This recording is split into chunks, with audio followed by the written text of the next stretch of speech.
مولاي صل وسلم دائما أبدا على حبيبك خير নতুন করে মুমিন হৃদয়ে আসে দূর করতে কালো রমজানের আলো রমজানের আলো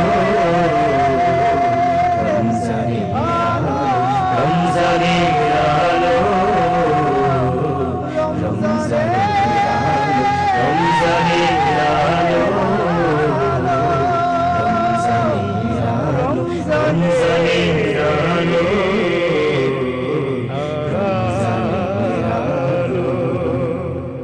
হাভেলি গ্রুপ রমজানের আলো। আসসালামু আলাইকুম ওয়া রাহমাতুল্লাহি ওয়া বারাকাতুহু। আলহামদুলিল্লাহি রাব্বিল আলামিন খালিকিস সামাওয়াতি ওয়াল আরদিন ওয়াসসালাতু ওয়াসসালামু আলা মান কানা নাবিয়্যান ওয়া আদামু বাইনাল মাই ওয়াত তিন ওয়া আলা আলিহি ওয়া আসহাবিহি ওয়া আহলি বাইতিহি ওয়া ইতরাতিহি আজমাইন। أما بعد فقد قال الله عز وجل في القرآن الكريم وإذا سألك عبادي عني فإني قريب أجيب دعوة الداع إذا دعان. صدق الله مولانا العظيم وصدق رسوله النبي الحبيب الكريم ونحن على ذلك من الشاهدين والشاكرين والحمد لله رب العالمين. مولاي صل وسلم دائما أبدا على حبيبك خير الخلق كلهم. সুপ্রিয় দর্শক শ্রোতা,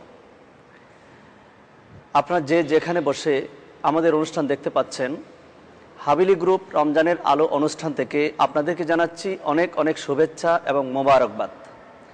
পবিত্র মাহে রমজান উপলক্ষে আমাদের এই বিশেষ আয়োজন, আমাদের এই আয়োজনে সরাসরি অংশগ্রহণ করার জন্য বিশেষ কিছু দর্শক শ্রোতা আমাদের অনুষ্ঠানে সরাসরি অংশগ্রহণ করার জন্য এসেছেন। আমরা আপনাদেরকে জানাচ্ছি স্পেশালি অনেক অনেক মোবারকবাদ এবং শুভেচ্ছা। আজকে যে বিষয় নিয়ে আমরা আলোচনা করব, বিষয়টি হচ্ছে মাহে রমজান এবং অন্যান্য মাসে নফল ইবাদত সম্পর্কে। আল্লাহ পাক রব্বুল আলামিন আমাদের উপর কিছু ফরজ ইবাদত ফরজ করেছেন। সেই সমস্ত ইবাদত আমাকে করতেই হবে। যদি করি আল্লাহ পাক রব্বুল আলামিন সন্তুষ্ট হবেন, যদি না করি আমাকে শাস্তি পেতে হবে। যেমন নামাজ ফরজ, নামাজ ছেড়ে দেওয়া যাবে না, শাস্তি পেতে হবে। যাকাত বাদ দেওয়া যাবে না। রমজানের রোজা আমাকে অবশ্যই পালন করতে হবে। হজ যদি ফরজ হয় তাকে আদায় করতে হবে। কিন্তু এই সমস্ত ইবাদতের বাহিরে কিছু ইবাদত আছে নফল ইবাদত, ওই সমস্ত ইবাদতের মাধ্যমে খুব তাড়াতাড়ি মহান রব্বুল আলামিনের নৈকট্য লাভ করা যায়। আমরা আল্লাহকে পাইতে চাই, আল্লাহর সন্তুষ্টি কামনা করি, আমরা আল্লাহর নৈকট্য অর্জন করতে চাই। রব্বুল আলামিন মহানবী সাল্লাল্লাহু আলাইহি ওয়াসাল্লামের মাধ্যমে আমাদেরকে জানিয়ে দিয়েছেন, হে রাসূল, আমার বান্দারা আমার সম্পর্কে জানতে চাইবে। ওয়াইজা সালাকা ইবাদি, আমার বান্দা যখন আমার ব্যাপারে জানতে চাইবে আপনার কাছে, আপনি তাদেরকে বলে দিন, ওয়াইজা সালাকা ইবাদি আন্নি ফাইন্নী করিব, আপনি তাদেরকে বলে দিন আমি তাদের একেবারেই কাছে, আমি তাদের একেবারেই নিকটে। উজিবু দাওয়াতাদ দাঈ ইযা দাআন, তারা যদি আমার কাছে কিছু চায়, কিছু আবেদন করে, কিছু প্রার্থনা করে, আমি রব্বুল আলামিন তাদের সে দোয়া কবুল করে নেই। ফরজ ইবাদত করতে হবে, ফরজের পাশাপাশি নফল ইবাদতের মাধ্যমে মহান রব্বুল আলামিনের নৈকট্য লাভ করা যায়। সহিহ বুখারী শরীফ, মিশকাত শরীফ আমাদের কাছে আছে। এই মিশকাতুল মাসাবি কিতাবের 197 পৃষ্ঠার মধ্যে আছে হাদিসে কুদসি, قال الله عز وجل ما زال عبدي يتقرب الي بالنوافل حتى احببته, আমার বান্দারা আমি আল্লাহর নৈকট্য লাভ করে কিসের মাধ্যমে? নফল ইবাদতের মাধ্যমে। নফল ইবাদত সাধনা রিয়াজতের মাধ্যমে আমি আল্লাহর নৈকট্য লাভ করে এক পর্যায়ে আমি আল্লাহ নিজেই তাদেরকে ভালোবাসি। ফাইদা আহবাবতুহু ফাকুনতু সামাহু আল্লাযী ইয়াসমাউ বিহি, আমি আল্লাহ রাব্বুল আলামিন যখন তাকে মোহাব্বত করি, ভালোবাসি, তখন তার কান আমি আল্লাহর কান হয়ে যায়। ওয়া বাসরাহু আল্লাযী ইউবসিরু বিহি, এবং তার চক্ষু আমি আল্লাহর চক্ষু হয়ে যায়। তার হাত আমি আল্লাহর হাত হয়ে যায়। তার সমস্ত অঙ্গ প্রত্যঙ্গ আমি আল্লাহর কুদরতি শক্তিতে রূপান্তরিত হয়ে যায়। এমন প্রিয় বান্দারা যদি আমি আল্লাহর কাছে ওয়া ইন সাআলানি আমার কাছে কোনো কিছু প্রার্থনা করে আবেদন করে লা উতিয়ান্নাহু আমি আল্লাহ রাব্বুল আলামিন তাকে তা দান করে সাথে সাথে দিয়ে দেই। এসব কিছু নফল ইবাদতের মাধ্যমে। মাহে রমজানের মধ্যে নফল ইবাদত আছে কি? পবিত্র কোরআনে কারীমের তিলাওয়াত। আজকের আলোচ্য বিষয় মাহে রমজানের নফল ইবাদত। পবিত্র কোরআনে কারীমের তিলাওয়াত আমরা করব। যেহেতু রাসূল পাক সাল্লাল্লাহু আলাইহি ওয়াসাল্লাম মাহে রমজানে পবিত্র কোরআনে কারীমের শুরু থেকে শেষ পর্যন্ত তিলাওয়াত করতেন।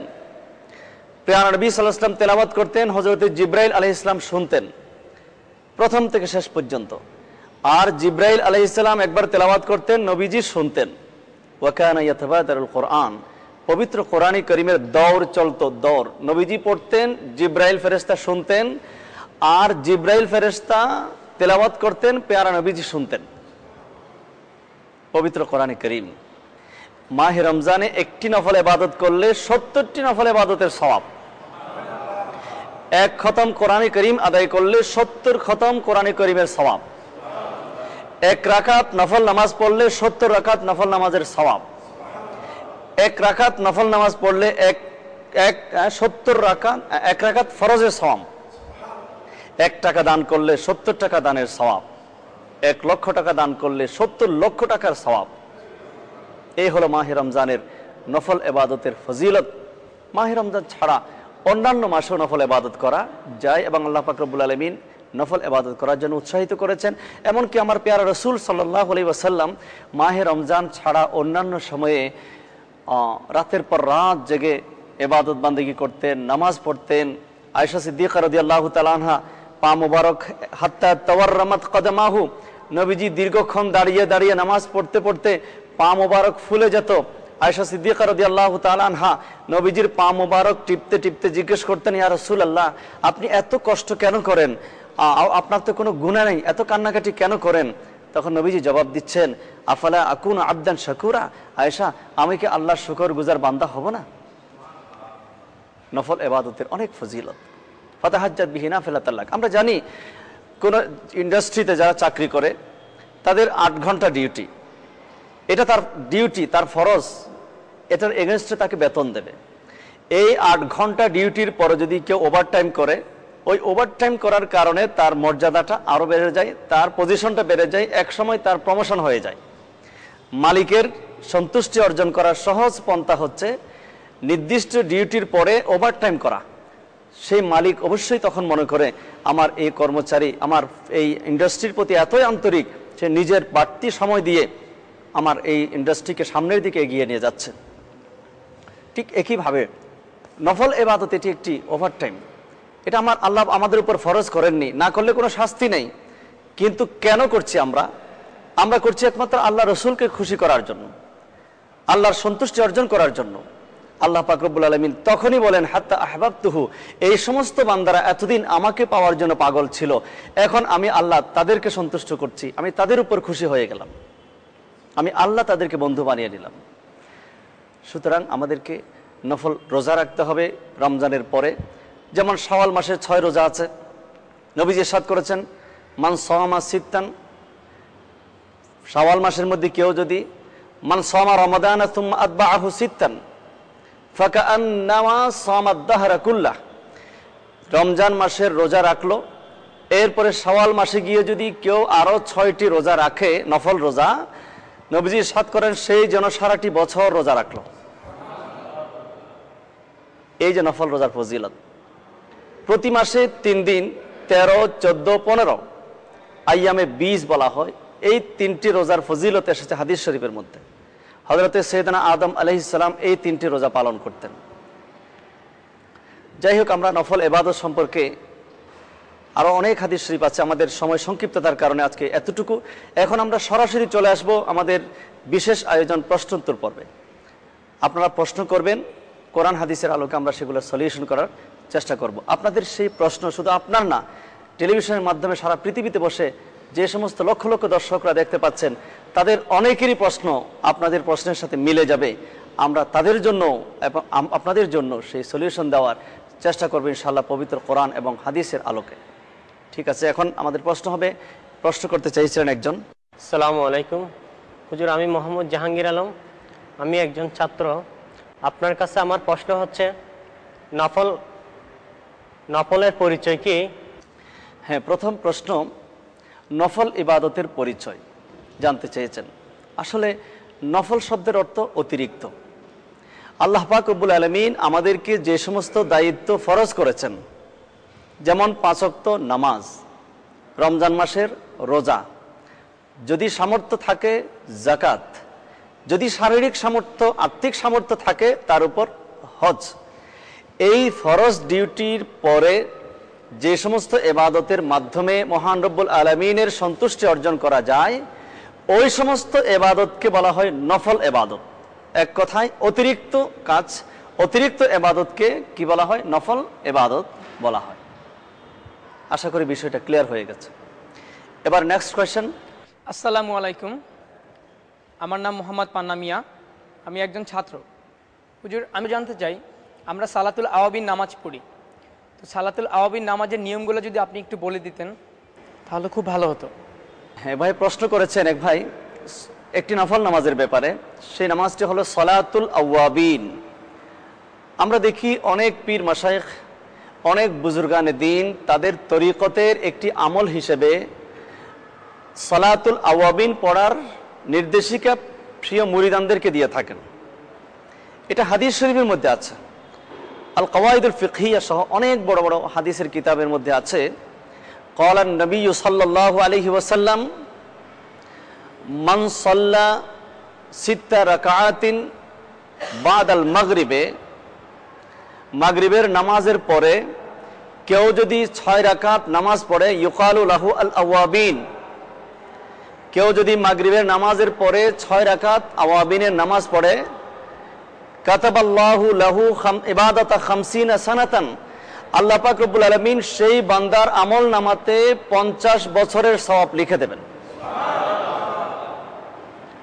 এই হলো আওয়াবিন নামাজের ফজিলত। এখন আওয়াবিন নামাজ কিভাবে পড়বেন, আওয়াবিন নামাজের পদ্ধতি কি?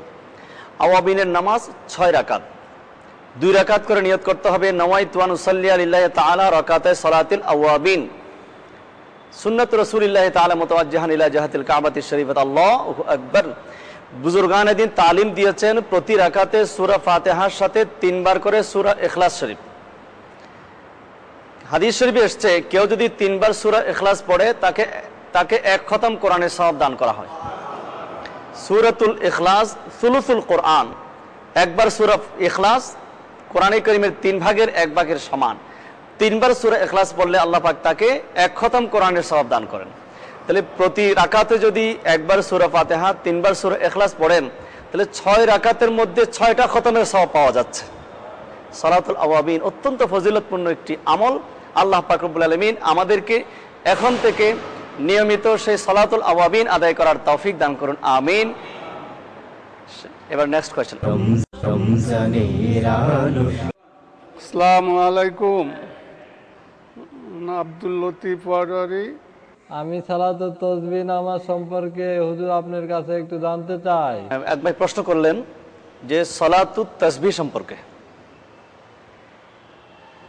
সালাতুত তাসবিহ এর ফজিলত কি এবং এটার নিয়ম কি? আমরা আরও একদিন এ বিষয়ে আলোচনা করেছিলাম যে সালাতুত তাসবিহ সম্পর্কে পবিত্র বুখারী শরীফের হাদিস এবং মিশকাতুল মাসাবি কিতাবের মধ্যে এই হাদিসখানে এসেছে। রাসূল পাক সাল্লাল্লাহু আলাইহি ওয়াসাল্লাম চাচা হযরতে আব্বাস রাদিয়াল্লাহু তাআলা আনহুকে প্রশ্ন করেছিলেন, বলেছিলেন, চাচা আমি কি আপনাকে এমন একটা আমলের কথা বলবো না?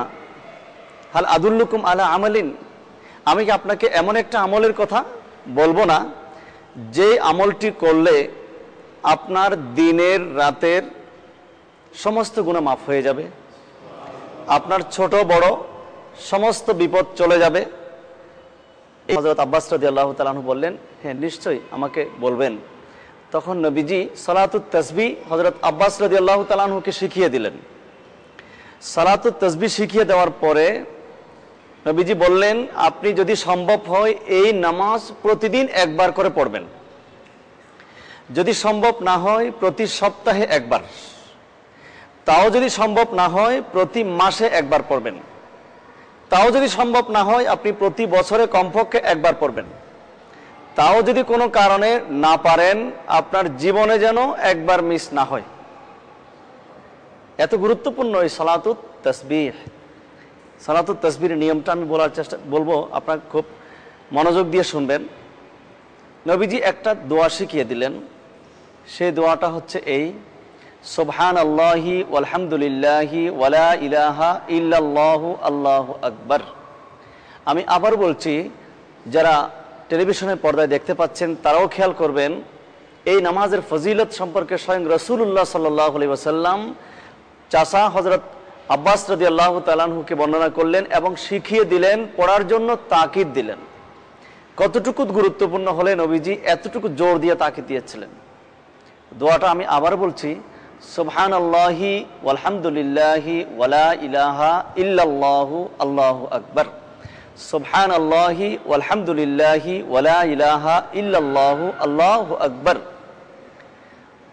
সালাতুত তাসবিহ 4 রাকাত বিশিষ্ট। কয় রাকাত? 4 রাকাত। এক নিয়তে 4 রাকাত। নওয়াইতু আন উসাল্লিয়া লিল্লাহি তাআলা 4 রাকাতে সালাতুত তাসবিহ। সুন্নাতু রাসূলিল্লাহি তাআলা মুতাওয়াজ্জিহান ইলা জাহাতিল কাবাতিশ শরীফাতে আল্লাহু আকবার। আরবি নিয়ত যদি না পারেন বাংলা নিয়ত করবেন। 4 রাকাতের সালাতুত তাসবিহ নামাজ কিবলামুখী হয়ে আদায় করছি, আল্লাহু আকবার, এই নিয়ত করলেও চলবে। কিন্তু আপনাকে সেই দোয়াটা মুখস্থ করতেই হবে, সুবহানাল্লাহি ওয়ালহামদুলিল্লাহি ওয়ালা ইলাহা ইল্লাল্লাহু আল্লাহু আকবার। প্লিজ আপনারা আমার সাথে একটু পড়েন, সুবহানাল্লাহি ওয়ালহামদুলিল্লাহি ওয়ালা ইলাহা ইল্লাল্লাহু আল্লাহু আকবার। সুবহানাল্লাহি ওয়ালহামদুলিল্লাহি ওয়ালা ইলাহা ইল্লাল্লাহু আল্লাহু আকবার। এই দোয়াটা 4 রাকাত নামাজের মধ্যে আপনাকে পড়তে হবে 300 বার। কতবার? 300 বার। নামাজ কয় রাকাত? 4 রাকাত। 4 রাকাত নামাজে 300 বার পড়তে হবে, প্রতি রাকাতে 75 বার করে। প্রতি রাকাতে কয়বার? 75 বার। এবার হিসেব করুন, আপনি নিয়ত করলেন আল্লাহু আকবার, এরপরে সানা পড়বেন, অন্যান্য নামাজে যে সানা আমরা পড়ি সেই সানাটা পড়বেন, সুবহানাকা আল্লাহুম্মা ওয়া বিহামদিকা ওয়া তাবারাকা ইসমুকা ওয়া তাআলা জাদ্দুকা ওয়া লা ইলাহা গায়রুকা। এই সানা পড়ে এরপর আমরা সাধারণত সূরা ফাতিহা শুরু করি, এরপর আরেকটা সূরা মিলিয়ে পড়ি। সূরা ফাতিহা পড়ার আগে, আমি আবার বলছি, সানা পড়ার পর সূরা ফাতিহার আগে ওই দোয়াটা 15 বার পড়বেন। কয়বার? কোন দোয়া? সুবহানাল্লাহি ওয়ালহামদুলিল্লাহি ওয়ালা ইলাহা ইল্লাল্লাহু আল্লাহু আকবার। এটা সানার পরে সূরা ফাতিহার আগে কয়বার? 15 বার। 15 বার শেষ করে সূরা ফাতিহা পড়লেন, অন্য আরেকটা সূরা পড়লেন, রুকুতে যাওয়ার আগে পড়বেন 10 বার। কোন দোয়া? সুবহানাল্লাহি ওয়ালহামদুলিল্লাহি ওয়ালা ইলাহা ইল্লাল্লাহু আল্লাহু আকবার। রুকুতে যাওয়ার আগে কয়বার? 10 বার। আগে পড়েছেন 15 বার, এখন পড়লেন 10 বার, মোট কত হলো? 25 বার। এবার রুকুতে গিয়ে আল্লাহু আকবার বলে রুকুতে গিয়ে রুকুর একটা তাসবিহ আছে, সুবহান রাব্বিয়াল আযীম, সুবহান রাব্বিয়াল আযীম, সুবহান রাব্বিয়াল আযীম। এবার রুকু থেকে এই তাসবিহ পড়ে রুকুতে থাকা অবস্থায় আরো 10 বার। কত হলো? 35 বার। রুকু থেকে সামিআল্লাহু লিমান হামিদা রব্বানা লাকাল হামদ বলে দাঁড়িয়ে থেকে আরো 10 বার। কত হলো? 45 বার। এরপর আল্লাহু আকবার বলে সিজদায় গেলেন, সিজদায় গিয়ে তাসবিহ পড়বেন সুবহান রাব্বিয়াল আলা, সুবহান রাব্বিয়াল আলা, সুবহান রাব্বিয়াল আলা। এই তাসবিহ পড়ে সিজদায় থাকা অবস্থায় আরো 10 বার। কত হলো? 55 বার। এবার সিজদা থেকে উঠে 2 সিজদার মাঝখানে বসে আরো 10 বার। কত হলো? 65 বার। এবার আল্লাহু আকবার বলে দ্বিতীয় সিজদায় গিয়ে সিজদার তাসবিহ পড়ার পর আরো 10 বার। কত হলো? 75 বার। তাহলে এক রাকাতে 75 বার করে 4 রাকাতে 300 বার। আমি আবার বলছি, প্রথমে নিয়ত করে সানা পড়ে 15 বার, এরপরে সূরা ফাতিহা অন্যান্য সূরা পড়ে রুকুতে যাওয়ার আগে 10 বার, রুকুতে গিয়ে 10 বার, রুকু থেকে উঠে 10 বার, প্রথম সিজদায় গিয়ে 10 বার, 2 সিজদার মাঝখানে বসে 10 বার, দ্বিতীয় সিজদায় গিয়ে আরো 10 বার, 75 বার হয়ে গেল। এক এক রাকাতে 75 বার, 4 রাকাতে 300 বার পড়ে সালাতুত তাসবিহ যদি সম্ভব হয় প্রতিদিন, তা সম্ভব না হলে সপ্তাহে একবার, তাও যদি সম্ভব না হয় মাসে একবার, তাও যদি সম্ভব না হয় বছরে একবার, তাও যদি সম্ভব না হয় জীবনে একবার আমাদেরকে এই নামাজ পড়তেই হবে। রাসূল পাক সাল্লাল্লাহু আলাইহি ওয়াসাল্লাম যেহেতু আমাদেরকে এই নামাজের তালিম দিয়েছেন নবীজির চাচা হযরত আব্বাস রাদিয়াল্লাহু তাআলা আনহুর মাধ্যমে। আশা করি নামাজের নিয়মটা আপনাদের রপ্ত হয়ে গেছে এবং নামাজের ফজিলত সম্পর্কে আপনারা জানতে পেরেছেন। আল্লাহ পাক রব্বুল আলামিন আমাদেরকে এই নামাজ পড়ার তৌফিক দান করুন, আমিন। এবার নেক্সট কোয়েশ্চেন। আসসালামু আলাইকুম, আমি মোহাম্মদ কামরুজ্জামান, ছাত্র, সরকারি তিতুমির কলেজ। হুজুর, আমার একটি প্রশ্ন। আমরা ওজিবার মধ্যে পেয়ে থাকি দুরুদে হাজারি ও দুরুদে লাকি, এর ফজিলত কি? মেহরবানি করে বললে উপকৃত হব। আরেক ভাই প্রশ্ন করলেন দুরুদে লাকি এবং দুরুদে হাজারি শরীফ সম্পর্কে। আমরা দেখি অনেক দুরূদ শরীফ, দুরূদ শরীফের একটা কিতাবে আছে দালাইলুল খায়রাত, লিখেছেন মুহাম্মদ ইবনে সুলাইমান আল জাজুলি রহমতুল্লাহি আলাইহি। দুরূদ শরীফের আর একটা কিতাব আছে, বিখ্যাত কিতাব। কোরআন শরীফ যেমন 30 পারা, সহিহ বুখারী শরীফ 30 পারা, আরো একটি দরুদ শরীফ আছে 30 পারা। সেই দরুদ শরীফের নাম হচ্ছে মজমুয়ে সালাওয়াতের রাসূল। কোরআন শরীফের মধ্যে যেমন 6666 আয়াত, ওই 30 পারা দরুদ শরীফের কিতাবের মধ্যে 6666 দরুদ শরীফ আছে। লিখেছেন খাজায়ে খাজাগান, খলিফায়ে শাহ জিলান, খাজা আব্দুর রহমান চৌরবী রহমতুল্লাহি আলাইহি, যিনি আলেমে এলমে লাদুনি ছিলেন। দুনিয়াবি কোনো শিক্ষা প্রতিষ্ঠানে লেখাপড়া করেননি, কোনো স্কুলে কোনো মাদ্রাসায় লেখাপড়া না করে উচ্চাঙ্গের আরবি ভাষায় 30 পারা দরুদ শরীফ লিখতে পারা, এটা চারটিখানি কথা না। তাকে জিজ্ঞেস করা হলো, আপনি তো লেখাপড়া জানেন না, আপনি কোনো মাদ্রাসায় লেখাপড়া করেননি, কোনো স্কুলে পড়েননি, কোনো কলেজে পড়েননি, বিশ্ববিদ্যালয়ে লেখাপড়া করেননি, আপনি এই এত বড় ভলিউম 30 পারা দরুদ শরীফ আপনি কিভাবে লিখলেন? উনি বলেন যে আমি তো লিখি নাই, আমি শুধু কলম নিয়ে বসেছিলাম, আমার প্যারা নবীজি আমাকে যা বলেছেন আমি তাই লিখেছি। এই হলো আল্লাহর ওলিদের কারামত। ঠিক আমরা বিশ্বাস করি সহিহ বুখারী শরীফের হাদিস, নবী করিম সাল্লাল্লাহু তাআলা আলাইহি ওয়াসাল্লাম ইরশাদ করেন, মান রাআনি ফিল মানাম ফাকাদ রাআনি হাক্কা, যে আমাকে স্বপ্নে দেখলো বাস্তবিক আমাকেই দেখলো। ফাইন্না শাইতান লা ইয়াতামাসসালু বি, কারণ ইবলিস শয়তান আমার আকৃতি, আপনার আকৃতি, আপনার মা বাবার আকৃতি, বন্ধু বান্ধবের আকৃতি ধারণ করে আমাকে আপনাকে ধোঁকা দিতে পারে, কিন্তু আমার নবীজির আকৃতি শয়তান ধারণ করতে পারে না। এই যে দুইটা দরুদ শরীফের কথা আমাদেরকে প্রশ্ন করা হলো, এই দুটি দরুদ শরীফ নবীজি স্বপ্নের মাধ্যমে তার প্রিয় উম্মতদেরকে দান করেছেন। আমরা জানি সুলতান মাহমুদ গজনবী রহমতুল্লাহি আলাইহি, যিনি গজনির সুলতান ছিলেন, এত বড় একজন রাষ্ট্রনায়ক, অনেক ব্যস্ততা, রাষ্ট্রীয় কার্যক্রম, এত কিছুর পরেও তিনি সিদ্ধান্ত নিলেন আমি প্রতিদিন ফজরের নামাজের পর আমার রাসূলের উপর 1 লক্ষ বার দরুদ শরীফ পাঠ করব। কত বড় আশিকে রাসূল ছিলেন! যেমন সিদ্ধান্ত তেমন কাজ। ফজরের নামাজের পরে শুরু করলেন দরুদ শরীফ পড়া। আপনি চিন্তা করুন, একজন মানুষ যদি দৈনিক 1 লক্ষ বার দরুদ শরীফ পড়ে, উনি বাকি কার্যক্রম কেমনে করবেন? উনি যেহেতু সিদ্ধান্ত নিয়েছেন নবীজির উপর দরুদ শরীফ পড়বেন, হযরত উবাই ইবনে কাব রাদিয়াল্লাহু তাআলা আনহু যেভাবে নবীজির কাছে এসে আবেদন করেছিলেন, ইয়া রাসূলুল্লাহ, আমি আপনার উপর দরুদ শরীফ পড়তে চাই, বেশি বেশি দরুদ শরীফ পড়তে চাই, আমি আপনার কাছে জানতে চাই কতক্ষণ দরুদ শরীফ পড়ব? নবীজি জবাব দিয়েছিলেন, যতক্ষণ তোমার ভালো লাগে ততক্ষণ পড়ো। তিনি বললেন, ইয়া রাসূলুল্লাহ, আমি আমার দিনের অর্ধেক সময় আপনার উপর দরুদ শরীফ পাঠ করব। নবীজি বললেন, ভালো, তবে তার চাইতে বেশি পড়তে পারলে তোমার জন্য ভালো। এবার তিনি বললেন, ইয়া রাসূলুল্লাহ, আমি দিনের 3 ভাগের 2 ভাগ সময় আপনার উপর দরুদ শরীফ কাটিয়ে দেব।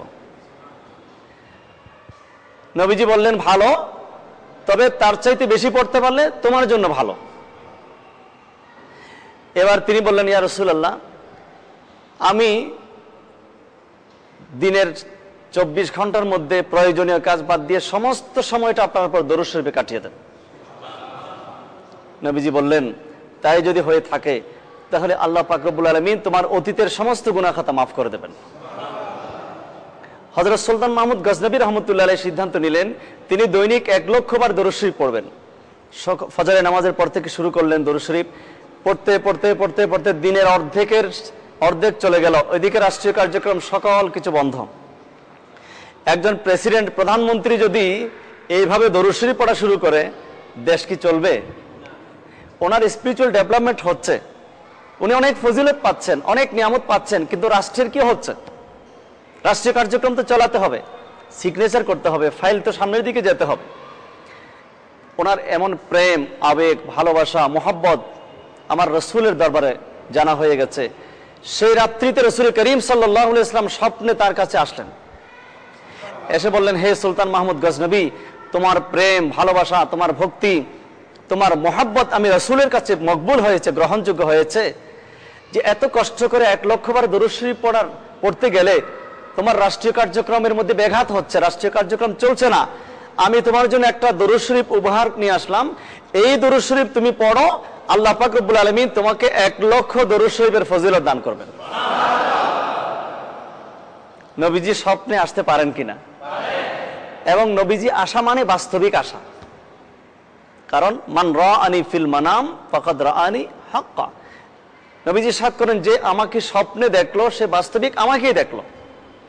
ফাইন্না শাইতান লা ইয়াতামাসালু বি, কারণ ইবলিস শয়তান আমার আকৃতি ধারণ করে কাউকে ধোঁকা দিতে পারে না। ঠিক একইভাবে দরুদে হাজারে শরীফ আমাদের যতটুকু সুলতান মাহমুদ চাটগামী রহমতুল্লাহ ওনাকেও দরুদ হাজারে শরীফ দেওয়া হয়েছে, এবং দরুদে হাজারে শরীফ এর ফজিলত সম্পর্কে পাক ভারত উপমহাদেশের মধ্যে এটাকে দরুদ কবরস্থান এর দরুদ শরীফ হিসেবে প্রসিদ্ধ। সেটা যে যুগে যুগে বুজুর্গানে দিন কবরস্থানের মধ্যে এই দরুদ শরীফ বেশি পাঠ করতেন। এখানে 24 লাইন দরুদ শরীফ আছে, এই 24 লাইনের ফজিলত আলাদা আলাদা। এখানে রাসূল করিম সাল্লাল্লাহু আলাইহি ওয়াসাল্লামের পবিত্র শরীর মোবারকের প্রতিটি অঙ্গ প্রত্যঙ্গের উপর দরুদ শরীফ পড়া হয়েছে, যে প্রতিটি অঙ্গ প্রত্যঙ্গের স্বতন্ত্র মর্যাদা আছে। হুদায়বিয়ার দিন সাহাবায়ে কেরাম তৃষ্ণার্ত হয়ে গিয়েছিলেন, পানির অভাব। সাহাবায়ে কেরাম নবীজির দরবারে এসে বললেন, ইয়া রাসূলুল্লাহ, আমরা তো পানি পাচ্ছি না।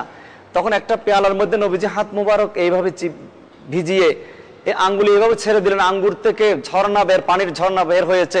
সেদিন 1400 সাহাবী সেখান থেকে পানি পান করেছিলেন। তো বলছিলাম পবিত্র হাজারে শরীফের কথা, দরুদে হাজারে শরীফের কথা। এখানে রাসূল পাক সাল্লাল্লাহু আলাইহি ওয়াসাল্লামের পবিত্র মাথা মুবারক থেকে কদম মুবারক পর্যন্ত প্রতিটি অঙ্গ প্রত্যঙ্গের উপর দরুদ শরীফ পাঠ করা হয়েছে, যেই প্রতিটি অঙ্গ প্রত্যঙ্গের স্বতন্ত্র মর্যাদা আছে। নবীজির চেহারা মুবারকের কসম আল্লাহ পাক রব্বুল আলামিন কোরআনে কারীমে করেছেন। নবীজির চুল মুবারকের ফজিলত আছে, মর্যাদা আছে। নবীজির সিনা মুবারকের কথা কোরআনে কারীমে আছে, আলাম নাশরাহ লাকা সাদরাক। জুবান মুবারকের কথা কোরআনে কারীমে আছে, ওমা ইয়ানতিকু আনিল হাওয়া ইন হুয়া ইল্লা ওয়াহয়ুন ইউহা। কদম মুবারকের কথা আছে, লা উকসিমু বিহাদাল বালাদ ওয়া আনতা হিল্লুম বিহাদাল বালাদ। নবীজির অঙ্গ প্রত্যঙ্গের কথা পবিত্র কোরআনে কারীমে আল্লাহ পাক রব্বুল আলামিন যেইভাবে বিন্যাস করে সাজিয়ে গুছিয়ে দিয়েছেন, ঠিক এমন একটি দরুদ শরীফ দরুদে হাজারি। এই দরুদে হাজারি শরীফের মধ্যেও নবীজির অঙ্গ প্রত্যঙ্গের উপর দরুদ শরীফ পড়ে এখানে সুন্দর করে সাজিয়ে দেওয়া হয়েছে দরুদ শরীফকে। সুতরাং এমন একটি দরুদ শরীফের ফজিলত কত থাকতে পারে এটা বর্ণনা করার অবকাশ রাখে না। আমরা এই দরুদ শরীফ পড়বো বেশি বেশি এবং ফজিলত অর্জন করব। এই দুনিয়াতে অনেক আশেক, অনেক প্রেমিকরা বিভিন্ন ভাষায় বিভিন্ন স্টাইলে নবীজির শানে দরুদ সালাম লিখেছেন। কখন কার দরুদ শরীফ নবীজির দরবারে কিভাবে কবুল হয়েছে সেটা আল্লাহর রসুল ভালো জানেন। দালাইলুল খায়রাত একটা কিতাব আছে, যে কিতাবের কথা একটু আগে আমি বললাম। লিখেছেন আল্লামা মোহাম্মদ ইবনে সুলাইমান আল জাজুলি রহমতুল্লাহ আলাইহি। উনি বিশ্ববিখ্যাত মুহাদ্দিস এবং অনেক বড় একজন বুজুর্গ। তিনি একদিন এক রাস্তা দিয়ে যাচ্ছিলেন, ওনার সাথে ওনার কিছু ভক্তবৃন্দ ছিল। এমন এক সময় এসে ওনার পানির প্রয়োজন হয়েছে, অজু করার প্রয়োজন, কারো গোসল করার প্রয়োজন, কারো পানি পান করার প্রয়োজন। কিন্তু মরুভূমির মাঝখানে কোথাও কোনো পানি খুঁজে পাওয়া যাচ্ছে না। এক পর্যায়ে দেখা গেল একটি কূপ দেখা গেল। ওই কূপের পাশে এসে দেখে পানি এত নিচে যেখান থেকে পানি উঠানো সম্ভব না। উনি হতাশ হয়ে গেলেন। ওনার যারা শাগরিদ ছিলেন তারাও মন পেরেশান। ঠিক সেই মুহূর্তে হঠাৎ করে তিনি দেখলেন পাশে একটা বাড়িতে জানলার পাশ দিয়ে মাথা বের করে একটা ছোট মেয়ে কিলকিল করে হাসছে। উনি মনটা আরো পেরেশান করলেন যে এমনিতে পানি পাচ্ছি না, আমার দুঃখ, এরপরে বাচ্চা মেয়েটা আমাদের দিকে হাসছে। তো উনি মেয়েটাকে ডাকলেন যে বাবা তুমি হাসছো কেন? মেয়েটি বলল যে আমি হাসছি এই জন্য, আপনি এত বড় একজন বুজুর্গ ব্যক্তি, আপনাকে সবাই সম্মান করে, আপনি অনেক বড় একজন ব্যক্তি, আমার হাসি পাচ্ছে, আপনি এত বড় হয়ে এত বড় বুজুর্গ হয়ে পানি উঠাতে পারছেন না। উনি অত্যন্ত বিনয়ের সাথে বললেন মা তুমি কি পানি উঠিয়ে দিতে পারবে? বলে হ্যাঁ আমি এক্ষুনি পানি ব্যবস্থা করে দিচ্ছি। এই কথায় বলে ফিসফিস করে সে মেয়ে সামান্য কিছু যেন পড়লো, পড়ে ওইখানে ওই কূপের মধ্যে ফু দিল। ফু দেওয়ার সাথে সাথে সাঁ করে পানি উপরে উঠে গেল। বলে এবার আপনার প্রয়োজনে পানি নিয়ে নেন। উনি পানি নিলেন, যাদের পানি পান করার তারা পান করলেন, যারা গোসল করার তারা গোসল করলেন, যারা অজু করার তারা অজু করলেন। মুহাম্মদ ইবনে সুলাইমান আল জাজুলি রহমতুল্লাহ আলাইহি আশ্চর্যান্বিত হয়ে গেলেন যে আমি এত বড় বুজুর্গ ব্যক্তি, আমাকে সবাই চিনে, আমি পারলাম না যে কাজটা, এই ছোট্ট মেয়েটা সে কাজটা করে ফেললো। মেয়েটাকে খুব অন্য বিনয়ের সাথে বললো মা তুমি আমাকে একটু বলো তুমি কি পড়েছো? মেয়েটি বলল হুজুর আমি লম্বা চওড়া কোনো দোয়া দরুদ পড়ি নাই, আমি বড় ধরনের কোনো সূরাও পড়ি নাই, বড় কিছু পড়ি নাই, আমি আমার রাসূলের উপর কয়েকবার দরুদ শরীফ পড়েছি। নবীজির শানে কয়েকবার দরুদ শরীফ পড়ে আমি ওই কূপের মধ্যে থুতু নিক্ষেপ করার সাথে সাথে রব্বুল আলামিন সেই নিচ থেকে পানি উপরে উঠিয়ে দিয়েছেন। হযরত মুহাম্মদ ইবনে সুলাইমান আল জাজুলি রহমতুল্লাহি আলাইহি সেদিন থেকে প্রতিজ্ঞা করলেন যে আমার পেয়ারা নবীর দরুদ শরীফের মধ্যে কি ফজিলত আছে, কি নিয়ামত আছে, আমি আজকে থেকে গবেষণায় নেমে গেলাম। তিনি গবেষণা করতে করতে করতে করতে দুনিয়ার যত দরুদ শরীফ আছে ওনার সংগ্রহে সব দরুদ শরীফ এনে এই কিতাব তিনি রচনা করেছেন দালাইলুল খায়রাত। এবং যেই দরুদ শরীফ ওই মেয়ে পড়েছিল সেই দরুদ শরীফও এই কিতাবের মধ্যে আছে, কিন্তু উনি সেই দরুদ শরীফটা প্রকাশ করেন নাই। কোনটা? ওনার চিন্তা চেতনা যে আমি যদি প্রকাশ করে দেই তাহলে শুধু সবাই এই দরুদ শরীফটা পড়বে, বাকিগুলো পড়বে না। এই জন্য আমি সেই দরুদ শরীফটা গোপন রেখেছি যাতে করে দালাইলুল খায়রাতটা প্রথম থেকে শেষ পর্যন্ত সবাই পড়ে। দেখেন আসলে দরুদ শরীফের ফজিলত বর্ণনা করতে গেলে ঘন্টার পর ঘন্টা চলে যাবে। শেখ সাদি রহমতুল্লাহ আলাইহি তিনি শুনলেন নবীজির উপর কেউ দরুদ শরীফ যদি লেখে, সেই দরুদ শরীফ নবীজির দরবারে কবুল যদি হয় তার প্রমাণ দুইটা পাবে। এক নম্বর হলো সে নবীজির দিদার লাভ করবে। উনি এই কথা শুনে নবীজির শানে একটা দরুদ শরীফ লেখা শুরু করলেন যে সর্বোচ্চ ভাষা আরবি, সেই আরবি ভাষায় তিনি দরুদ শরীফ লেখার চিন্তা ভাবনা করলেন। বালাগাল উলা বিকামালিহি কাশাফাত দুজা বিজামালিহি হাসুনাত জামিউ খিসালিহি। তিনি আরবিতে লিখলেন প্রথম লাইন বালাগাল উলা বিকামালিহি কাশাফাত দুজা বিজামালিহি হাসুনাত জামিউ খিসালিহি। এই 3 লাইন লেখার পর চতুর্থ লাইন যখন লিখতে গেলেন কলম আর চলে না। অনেক কষ্ট করে লিখলেন কিন্তু নিজের কাছে পছন্দ হয় না। প্রথম 3 লাইন যতটুকু সুন্দর হয়েছে চতুর্থ লাইনটা ততটুকু সুন্দর হয় না। উনি কেটে দিলেন, আবার লিখলেন তাও পছন্দ হয় না, আবার কেটে দিলেন, আবার লিখলেন তাও পছন্দ হয় না, আবার কেটে দিলেন। সারাটি রাত এইভাবে কাটিয়ে উনি শেষ পর্যন্ত সিদ্ধান্ত নিলেন যে না আজকে বোধহয় আমার জন্য হবে না, ইনশাআল্লাহ আগামীকালকে আমার নবীর শানে দরুদ শরীফ আমি কমপ্লিট করব। উনি ঘুমিয়ে পড়লেন ওযু করে। ওনার ঘুম আসতে দেরি হয়েছে, আমার পেয়ারা নবীজি আসতে দেরি হয়নি। নবীজি স্বপ্নের মধ্যে এসে দিদার করলেন।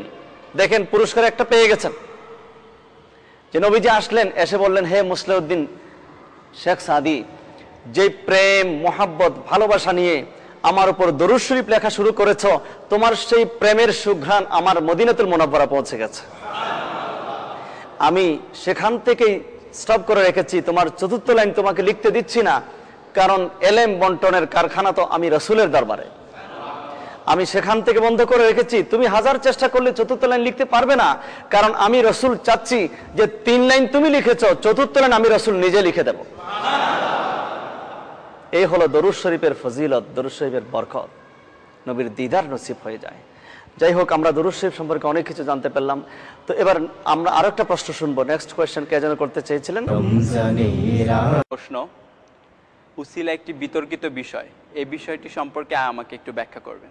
হ্যাঁ, সুন্দর প্রশ্ন করেছেন যে অনেকে ওসিলা ধরাকে শিরিক মনে করে, আবার অনেকে ওসিলা ধরাকে জায়েজ মনে করে।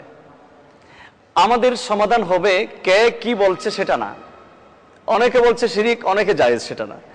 আমরা বলবো পবিত্র কোরআনে কারীম কি বলছে। পবিত্র কোরআন শরীফ বলছে, ইয়া আইয়ুহাল্লাযীনা আমানু ইত্তাকুল্লাহা ওয়াবতাগু ইলাইহিল ওয়াসিলা, তোমরা আল্লাহকে ভয় করো এবং আল্লাহর পর্যন্ত যাওয়ার জন্য ওসিলা তালাশ করো। আমরা আল্লাহর কাছে যাওয়ার জন্য ওসিলা তালাশ করতে হবে। ওসিলা কোরআনে কারীম হতে পারে, ওসিলা ইবাদত হতে পারে, ওসিলা জিকির আজকার হতে পারে, এবং সবচাইতে বড় ওসিলা হচ্ছে রাসূল করিম সাল্লাল্লাহু তাআলা আলাইহি ওয়াসাল্লাম, যার প্রমাণ সহিহ বুখারী শরীফের মধ্যে আছে। সাহাবায়ে কেরাম মদিনাতুল মুনাওয়ারা একবার অনাবৃষ্টি দেখা দিয়েছিল, বৃষ্টি হচ্ছে না। তো সাহাবায়ে কেরাম কি করলেন, যে আল্লাহর কাছে দোয়া করলেন, আল্লাহ আমাদের উপর বৃষ্টি বর্ষণ করুন বিহাক্কে বিজাহি নবী সাল্লাল্লাহু আলাইহি ওয়াসাল্লাম ওয়া বিজাহে আম্মে নবিয়ানা সাল্লাল্লাহু আলাইহি ওয়াসাল্লাম, যে আল্লাহ আমাদেরকে বৃষ্টি দান করুন আমাদের নবীর উসিলায় এবং আমাদের নবীর চাচা আব্বাস রাদিয়াল্লাহু তাআলা আনহুর উসিলায়। নবীজির নামে ওসিলা তো জায়েজ তো আছে, বরং নবীজির সম্পর্ক, যার সাথে নবীজির সম্পর্ক হযরত আব্বাস রাদিয়াল্লাহু তাআলা আনহু, সেই আব্বাস রাদিয়াল্লাহু তাআলা আনহুর নামের ওসিলা দিয়ে আল্লাহর দরবারে দোয়া করেছেন। সাহাবায়ে কেরাম কি জানতেন না? সাহাবায়ে কেরাম কি ফতোয়া জানতেন না? সাহাবায়ে কেরামের কি কোনো ইলম কালাম ছিল না? সাহাবায়ে কেরাম কি কোরআন হাদিস বুঝতেন না? নবীজি ইরশাদ করেছেন, খায়রুল কুরুনি করনি সুম্মা আল্লাযীনা ইয়ালুনহুম সুম্মা আল্লাযীনা ইয়ালুনহুম, যে এই সমস্ত সাহাবায়ে কেরামদের সম্পর্কে নবীজি সার্টিফাই করেছেন। আসহাবি কান নুজুম বিআইয়িহিম ইক্তাদাইতুম ইহতাদাইতুম, আমার সমস্ত সাহাবীরা আকাশের নক্ষত্রের মতো, এক একজন সাহাবীকে তোমরা যদি ফলো করো তোমরা হেদায়েত পেয়ে যাবে। সেই সাহাবায়ে কেরাম আল্লাহর দরবারে ওসিলা ধরলেন নবীজিকে, শুধু নবীজিকে না, নবীজির চাচাকে, ওবিজাহে ওবিহাক্কে আম্মে নবিয়ানা সাল্লাল্লাহু আলাইহি ওয়াসাল্লাম, নবীজির চাচার ওসিলা ধরে যদি দোয়া করা যায় তাহলে নবীজির ওসিলায় দোয়া করা যাবে না কেন? আসলে ওসিলা নিয়ে আল্লাহর দরবারে দোয়া করতে কোনো বাধা নিষেধ নাই, বরং এটা দোয়া কবুল হওয়ার জন্য একটা মাধ্যম, ওসিলা। নবীজি ইরশাদ করেন, মা মিন দুআইন ইল্লা ইউআল্লাকু বাইনাস সামাই ওয়াল আরদ হাত্তা ইউসাল্লা আলা নবী সাল্লাল্লাহু আলাইহি ওয়াসাল্লাম, আমরা যত দোয়া করি সমস্ত দোয়া আসমান এবং জমিনের মাঝখানে ঝুলন্ত থাকে। কতক্ষণ? যতক্ষণ পর্যন্ত নবীজির উপর দরুদ শরীফ পড়া হবে না। আমার সেই দোয়া কবুল হওয়ার ওসিলা হচ্ছে দরুদ শরীফ। এইভাবে ওসিলা ওসিলা ওসিলা, ওসিলার পক্ষে অনেক অনেক দলিল আছে। সুতরাং আল্লাহর দরবারে আমরা দোয়া করব, ওসিলা গ্রহণ করব। ওসিলা গ্রহণ করলে আল্লাহর প্রিয় বস্তু দ্বারা, আপনি বাইহাকি শরীফের হাদিস আল মাওয়াহিবুল লাদুনিয়া আমাদের কাছে আছে, আল মাওয়াহিবুল লাদুনিয়া কিতাবের মধ্যে আছে যে হযরতে সৈয়দনা আদম আলাইহিস সালাম বেহেশত থেকে বের হওয়ার পর 350 বছর কান্নাকাটি করলেন। কান্নাকাটি করার পর একদিন আল্লাহর দরবার দোয়া করলেন, আল্লাহ তুমি মুহাম্মদুর রাসূলুল্লাহ সাল্লাল্লাহু আলাইহি ওয়াসাল্লামের ওসিলায় আমার তওবা কবুল করো। সর্বশেষ আদম আলাইহিস সালাম দোয়া করলেন আমাদের নবীর নামের ওসিলায়। আল্লাহ পাক রব্বুল আলামিন বললেন, আদম কাইফা আরিফতা, তুমি তাকে কিভাবে চিনতে পেরেছো? আমি তো এখনো ওনাকে দুনিয়াতে পাঠাইনি। আদম আলাইহিস সালাম বললেন, আল্লাহ যেদিন আপনি আমাকে সৃষ্টি করেছিলেন সেদিন আমি উপরের দিকে তাকিয়েছিলাম, আমার চোখের সামনে আপনার আরশের পায়া, সেখানে আপনার নামের সাথে আমি সেই নাম মোবারক দেখেছিলাম। আমি বুঝতে পারলাম এই পৃথিবীতে সবচাইতে প্রিয় নাম আপনার কাছে সেটা সেই মুহাম্মদুর রাসূলুল্লাহ সাল্লাল্লাহু আলাইহি ওয়াসাল্লামের নামের উসিলায় আমি আপনার কাছে দোয়া করলাম। আল্লাহ পাক রব্বুল আলামিন বললেন, আদম তিনি যদি না হতেন আমি তোমাকেও সৃষ্টি করতাম না এবং আসমান জমিন কিছু সৃষ্টি করতাম না। লাউলাহু লামা খলাকতুকা ওয়ালা খলাকতুস সামা ওয়াল আরদ। তা আমরা আজকে ওসিলা সম্পর্কে জানতে পেরেছি। আসসালামু আলাইকুম, আমি মোহাম্মদ আবু আক্তার ফকির, একজন ব্যবসায়ী। হজে যাওয়ার ব্যাপারে নগদ অর্থ থাকা সত্ত্বেও জমি বিক্রি করার কোনো বিধান আছে কি? আরেক ভাই প্রশ্ন করেছেন যে নগদ টাকা যদি কারো কাছে নগদ টাকা যদি না থাকে জমি বিক্রি করে হজে যাওয়া যাবে কিনা। তো জমি যদি অনেক জমি থাকে তো এটাও তো তার নগদ টাকা, জমির মালিক মানে তো টাকার মালিক, একই কথা। ওয়ালিল্লাহি আলান নাস হিজ্জুল বাইত মান ইসতাতা ইলাইহি সাবিলা। আল্লাহ পাক রব্বুল আলামিন বলেছেন যার অর্থ সামর্থ্য আছে এবং শারীরিক সামর্থ্য আছে, এরপরে তার উপর জাকাত ফরজ, সে যেন জাকাত, তার উপর হজ ফরজ, সে যেন হজ করে। নবীজি বলেন হজ ফরজ হওয়ার পরে যদি কেউ না করে, আমি তাকে সে ইহুদি হয়ে মারা গেল নাকি নাসারা হয়ে মারা গেল, সে ব্যাপারে আমি তাকে সতর্ক করছি। হজ ফরজ হলে জমি থাকুক, যদি সামর্থ্য থাকে সে জমি বিক্রি করে সে হজ করবে, জমিটার মালিকও তো সে। সুপ্রিয় দর্শক, আজকে আমরা মাহে রমজানের নফল ইবাদত এবং অন্যান্য মাসের নফল ইবাদত সম্পর্কে জানলাম, কোরআনে কারীমের তেলাওয়াত সম্পর্কে জানলাম, নফল রোজা সম্পর্কে জানলাম, দরুদ শরীফ সম্পর্কে জানলাম, সালাতুল আওয়াবিন সম্পর্কে জানলাম, দুরূদ শরীফ সম্পর্কে জানলাম, সালাতুত তাসবিহ সম্পর্কে জানলাম, ওসিলা সম্পর্কে জানলাম, হজের কিছু প্রাসঙ্গিক মাসলা মাসাইল সম্পর্কে আমরা জানলাম। আমরা এসব কিছু আমরা আমাদের ব্যক্তি জীবনে বাস্তবায়ন করব, আমাদের সমাজে বাস্তবায়ন করব। আজকের এই অনুষ্ঠান যারা দেখেছেন এবং যারা দেখেননি সবার কাছে আমরা এই আলোচনাগুলা ছড়িয়ে ছিটিয়ে দেব এবং এই মতে আমরা আমল করে আমাদের জীবনকে ধন্য করব। আল্লাহ পাক রব্বুল আলামিন আমাদের সকলকে তৌফিক দান করুন। আজকে এতটুকু, আগামী দিনের অনুষ্ঠান দেখার আমন্ত্রণ জানিয়ে আজকের মতো বিদায় নিচ্ছি। আসসালামু আলাইকুম ওয়া রাহমাতুল্লাহি ওয়া বারাকাতুহু।